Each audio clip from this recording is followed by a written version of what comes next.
hay-adda garsoorka dalka iyo mashruuca EJ ayaa muqdisho ku kala saxiixday mashruuca balaarinta cadaaladda dalka sida faahfaahinta warkan uu magaalada muqdisho RTN ugu soo diray wariyaha RTN Cabdishakuur Shaasha.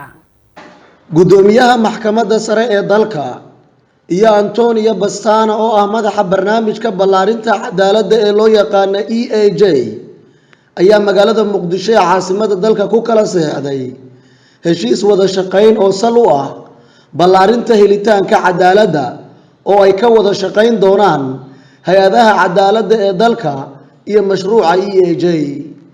Anton Bastana oo ah madaxa mashruuca balaarinta helitaanka cadaaladda ayaa yiri The Expanding Access to Justice program EAJ waxay ka caawin doontaa waaxda garsoorka Soomaaliya horumarinta adeegyada cadaaladda iyo maxkamadaha.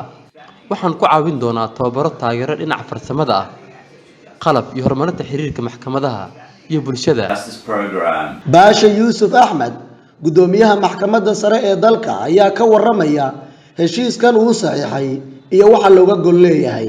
Waxaan ugu faraxsanahay inaanu maanta halkan ku kala saxiixanayno barnaamijka balaarinta helitaanka cadaaladda heshiis wada shaqayneed oo saldhigiisu yahay ujeedooyinka aan sare ku xusay ee hagaajinta kobcinta iyo kor u qaadida adeegyada cadaaladeed ee garsoorka Jamhuuriyadda Federaalka Soomaaliya u hayo bulshada Soomaaliyeed. waxaan xaqiijinaynaa sida ay nooga go'an tahay in aanu hagaajino adeegyada cadaaladeed ee dalka ilaa inta ay noqonayaan kuwo qof kastaaba uu heli karo uu gaari karo uu awoodi karo hufan wax ku oolna ah waxtarna u leh guud ahaan bulshada Soomaaliyeed iyo dadka u soo cadaalad doonta garsoorka Jamhuuriyadda Soomaaliya. waxaan fursadan uga faa'iideysanayaa inaan u mahad celiyo hay'adda Mareykanka oo qaabilsan horumarinta dibadda ee USAID oo iyadu ah deeq bixiyaha barnaamijkan iyo sida ay uga go'an tahay inay taageerto gacanna siiso garsoorka Soomaaliyeed si uu u noqdo mid hufan madax bannaan oo cagihiisa isku taaga bulshada Soomaaliyeedna ay ka hesho adeegyada cadaaladeed ay u ooman tahay ay raadinayso.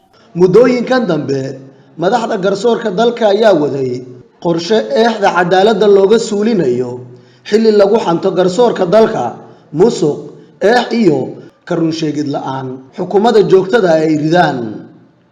Cabdishakuur Shaasha, RTN, Muqdisho.